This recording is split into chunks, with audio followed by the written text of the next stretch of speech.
Hello students, again I'm here with another video of your Hindi 1. पहले आपके 2 chapter हो चुके हैं हिंदी 1 में, उसके बाद शब्द भंडार मैंने आपको दे दिया था करने के लिए। उसके बाद जो आपका लिखने का थोड़ा सा और जो काम रहता है उसमें है आपका पत्र। तो आपको औपचारिक और अनौपचारिक पत्र दोनों की वीडियो मैं सेंड कर रही हूँ। तो आपको इसके अंदर अच्छे से समझना है और उसके बाद आप इसको अपनी हिंदी 1 की नोटबुक में लिखोगे। और अगर नहीं है आपके पास अभी नोटबुक्स तो जिस भी कॉपी में आप अपना काम कर रहे हो उसी के अंदर इसको कंटिन्यू करोगे। लेकिन ध्यान देना है कि वो चीज़ें जितना भी हम आपको काम करा रहे हैं वो टाइम से आपके पास होना चाहिए जब भी हम आपसे मांगे। तो आज का टॉपिक है हमारा पत्र। पत्र जैसा कि आपको पहले भी हम समझा चुके हैं आपकी क्लासेस में कि पत्र ऐसा माध्यम है जिससे आप किसी को संदेश पहुंचाते हो, अपनी बात पहुंचाते हो। तो जैसे आपके फ़ोन है, आप फ़ोन से बात करते हो, उसी तरह पत्र भी एक ऐसा साधन है जिससे आप अपनी बातें, अपना संदेश, अपनी भावनाएं दूसरे तक पहुंचा सकते हो। तो क्योंकि आज की तकनीक में बहुत आसान बना दिया है संदेश को पहुंचाना किसी तक, उसके बाद भी आज अगर हम देखें तो पत्र का बहुत महत्व है, क्योंकि हर जगह आप फ़ोन पर बातें नहीं कर सकते हो। तो जहाँ पर फ़ोन की पहुंच नहीं है वहाँ पर पत्र की पहुंच है। तो अगर देखा जाए तो बेसिकली विषय वस्तु जो होती है किसी पत्र की, उसके आधार पर उसको हम 2 भागों में बांटते हैं। एक है औपचारिक और दूसरा है अनौपचारिक। औपचारिक पत्र और अनौपचारिक पत्र दोनों में बहुत अंतर है और दोनों को लिखने का तरीका भी बिल्कुल अलग है।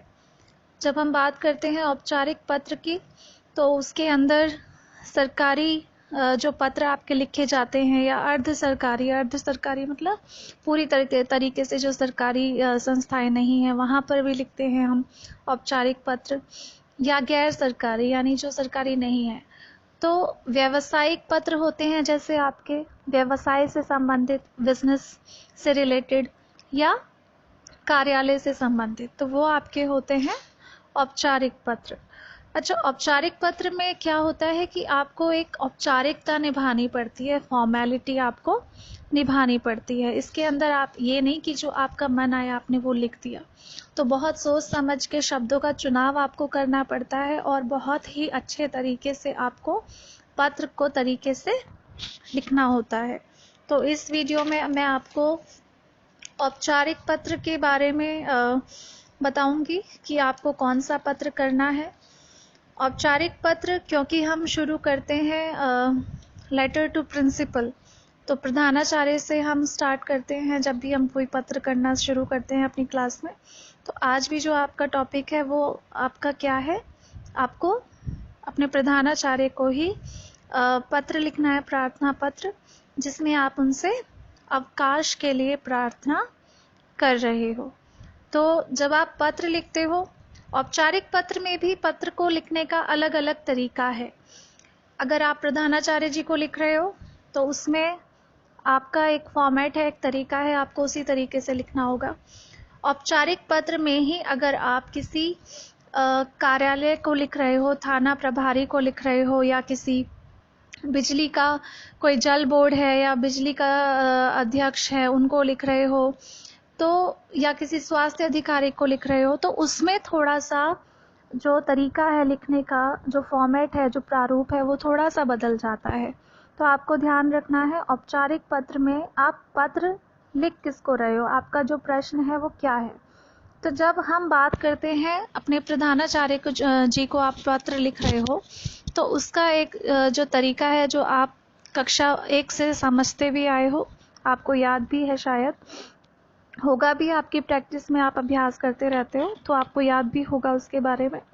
तो उसमें आप क्या करते हो कि सबसे पहले आप अपने प्रधानाचार्य जी की जो बारे में है, जिनको आप पत्र लिख रहे हो, उनका पूरा पता वहाँ पर लिखते हो। तो सबसे पहले आप स्टार्ट कैसे करते हो, सेवा में, है ना, सेवा में यानी जो उस समय उस पद पर है। तो सेवा में आपने शुरू किया, उसके बाद आपने क्या लगाया, अल्प विराम, जिसको आप कॉमा कहते हो। अल्प विराम हम कब लगाते हैं, जब आपकी बात पूरी आपकी जो वाक्य है या आपकी जो कथन है वो पूरा नहीं हुआ, मतलब कंटिन्यू है कोई बात, तब आप उसमें कॉमा लगाते हो। तो क्योंकि सेवा में आगे कुछ है, यानी आपने अल्प विराम लगाया यानी आगे कुछ है। दूसरी लाइन में आपने लिखा, किसको आप लिख रहे हो, श्रीमान प्रधानाचार्य जी। फिर आपने अल्प विराम लगाया क्योंकि वो खत्म नहीं हुआ है अभी।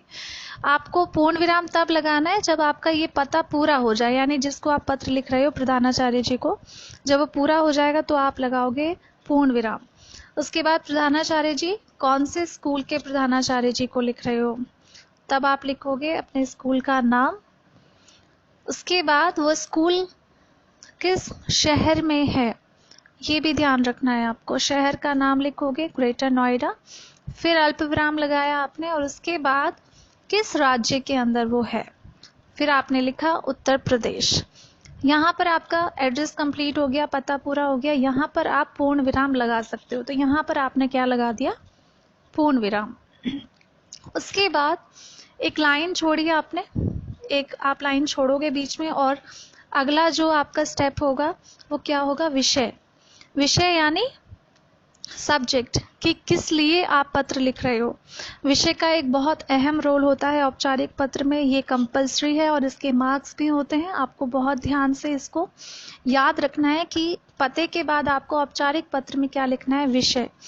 तो विषय जितना छोटा होगा और जितनी आपकी पूरी बात को बताएगा उतना अच्छा। ये ज़रूरी नहीं पूरा प्रश्न आपको लिखना है उसके अंदर। तो विषय क्या है, आपको छुट्टी चाहिए, तो आपने क्या लिखा, अवकाश हेतु प्रार्थना पत्र। हेतु मतलब के लिए, तो अवकाश के लिए प्रार्थना पत्र भी लिख सकते हो, ऐसा ज़रूरी नहीं है हेतु लिख दिया तो के लिए नहीं लिख सकते, वो आपके ऊपर डिपेंड करता है। फिर आपने क्या किया, संबोधित किया। संबोधित किया यानी आप अब नाम लेकर तो बुलाओगे नहीं, आपको संबोधन के लिए कोई शब्द चाहिए, तो आपने क्या कहा, महोदय। अगर आपकी प्रिंसिपल जो है वो कोई लेडी है तो महोदया हो जाएगा, आ की मात्रा वहाँ लग जाएगी, क्योंकि अभी हमारे जो प्रिंसिपल हैं वो फादर रोजिमोन है, कोई लेडी नहीं है, तो हमने क्या लिखा, महोदय। ऐसे ही आपको ध्यान रखना है कि आप किसी लेडी प्रिंसिपल के लिए लिख रहे हो या प्रिंसिपल जो है कोई जेंट्स हैं, तो आपको ये ध्यान रखना है कि आप किसके लिए पत्र लिख रहे हो, उसी के अनुसार आपका थोड़ा बहुत बदलाव पत्र में होगा। उसके बाद आपका जो पहला पैराग्राफ होगा, फर्स्ट अनुच्छेद होगा, उसमें आप अपना पूरा रीज़न दोगे कि क्यों आपको छुट्टी चाहिए। तो यहाँ पर मैंने जो आपको लिख कर दिया है उसके अंदर आप देख सकते हो कि मैंने क्या रीज़न दिया। आप कोई और कारण भी दे सकते हो, किसी और तरीके से भी लिख सकते हो। मैंने सिर्फ एक एग्जाम्पल के तौर पे, एक उदाहरण की तरह आपको ये लिख कर दिया है, आप चाहो तो इसमें बदलाव कर सकते हो। फिर अंत में आकर आप अंत यानी पत्र की समाप्ति जब आप करोगे तो उसमें 2-3 लाइनें उसमें ऐड करोगे कि आपसे निवेदन है या विनम्र प्रार्थना है कि आप कृपा करके मुझे अवकाश प्रदान करें, आपकी अति कृपा होगी या आपकी अनुकंपा होगी, है ना। तो ऐसे शब्दों का प्रयोग आप कर सकते हो। उसके बाद लास्ट में आप ख़त्म जब करोगे तो क्या शब्द का इस्तेमाल करोगे, धन्यवाद।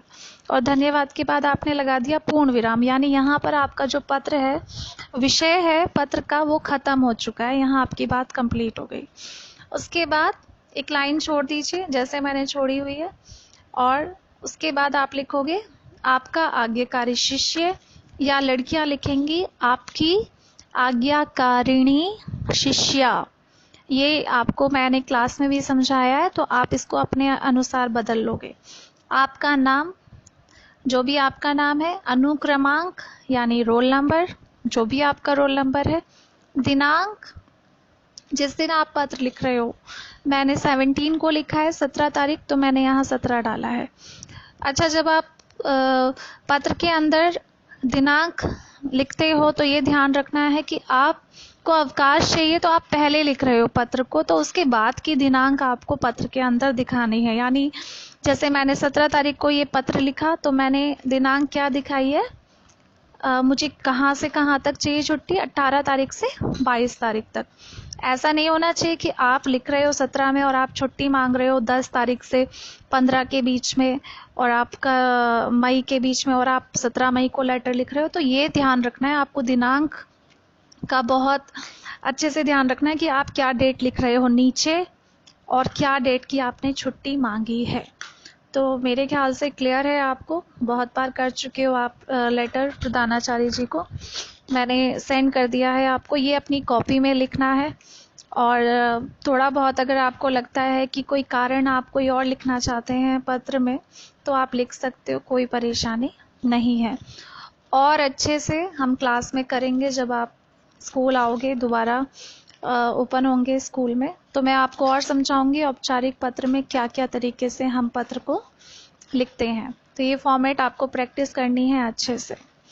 अपना ध्यान रखिएगा और पढ़ाई पर भी ध्यान रखिएगा, ऐसा नहीं सिर्फ खेल में ही ध्यान दिया आपने, ठीक है।